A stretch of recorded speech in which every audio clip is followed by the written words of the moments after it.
Greetings, friends. Today I want to share with you a story about a determined daughter, a stubborn father, and a chance encounter that changed their lives forever. Let's dive in. You think you're the smartest one here, telling me how to run my business after all these years? Archibald's voice boomed through the office. Anna stood firm. Yes, Dad, because the way you've been doing things is outdated. We're in a new century, and if you want real profit, you need to adapt. You've been stuck in the same rut for so long that you can't even afford to give your employees a raise. Archibald's fist hit the table.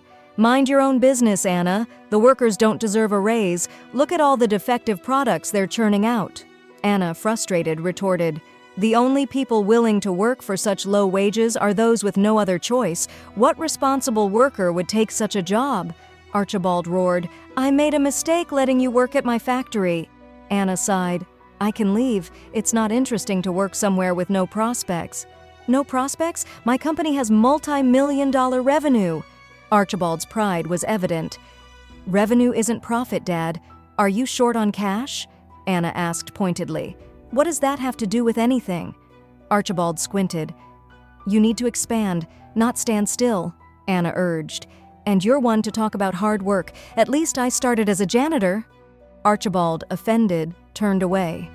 He expected her to apologize, but Anna didn't back down. "Maybe I should become a janitor so you'll finally listen to me. Did I waste 6 years of my life getting a degree and an overseas internship? Is it all worthless because I didn't start as a custodian?" Archibald, red with anger, replied, "Yes, Anna, that's exactly what I think. If you don't like it, tough. Go work as a janitor for a month, then maybe I'll consider your ideas." Anna's eyes flashed with determination. "You've got a deal, Dad. I'll let you know tomorrow where I get a janitor job." She stormed out, slamming the door. Archibald flinched and glanced guiltily at a photo of his late wife on his desk. "Linda, it's not my fault. She's just as stubborn as me." He sighed. Deep down, he knew Anna was right, but he couldn't admit it. His stubbornness wouldn't let him. "She'll cool off eventually," he muttered. Meanwhile, Anna sat in her car, seething with frustration. She knew her tendency. Whenever she got angry, she wanted to floor the gas pedal. But she resisted. Her mother had been killed by a reckless driver just like that. As she got out to clear her head, a sign caught her eye. A temporary janitor position. The anger melted away, and a smile spread across her face. She got back in her car, adjusted her appearance, and walked into the office building. "Hi, I saw you were looking for a temporary janitor?" she asked the receptionist. "Are you sure you want to work as a janitor?" the receptionist asked. "Yeah, no better options for me right now while I take evening classes," Anna said with a grin. 10 minutes later, Anna was being shown her duties, mopping floors, dusting, and taking out the trash. It was straightforward, and she knew she could handle it. That evening, Anna and her father barely spoke.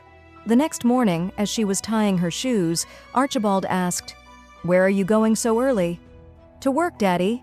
I'm going to be a janitor for a month, so you'll finally listen to me." "Oh, Anna, don't be ridiculous," he said, but she walked out without another word. The first week of work went by uneventfully. Anna did her job well, and no one bothered her. One morning, as Anna was mopping Paul's office floor, he walked in. "Oh, hello.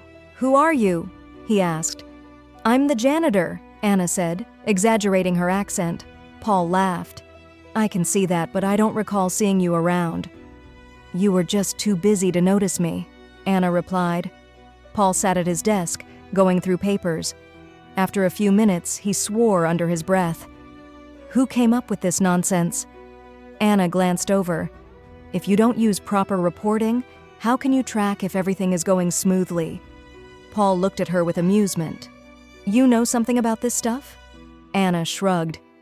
"I've never seen a janitor advise management before," Paul said patronizingly. "What? Just because someone's a janitor, they must be stupid," Anna shot back.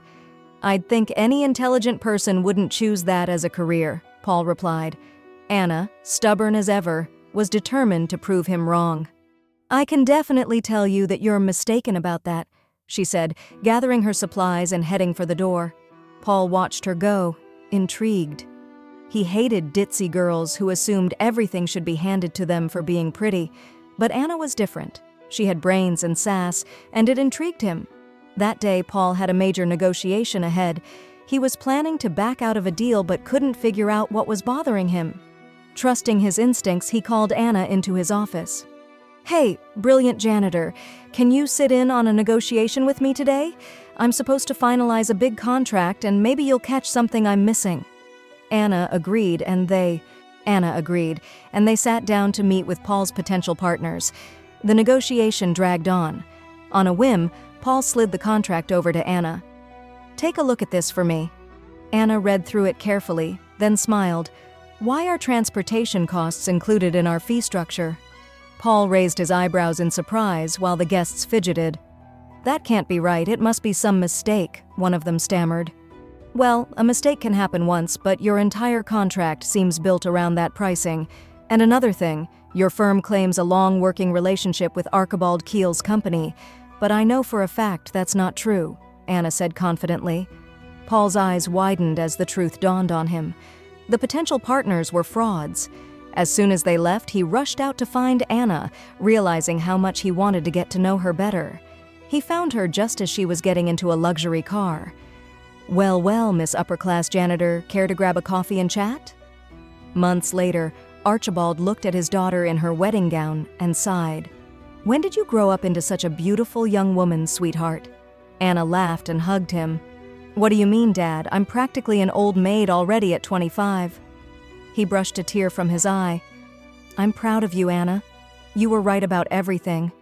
If it weren't for you and Paul's new factory equipment, I'd still be working on those defective products." Anna smiled. "Remember, Dad, I'm still the most stubborn one in the family, and I love you for your stubbornness, too." "I love you too, Anna. I guess I wasn't as wrong as I thought."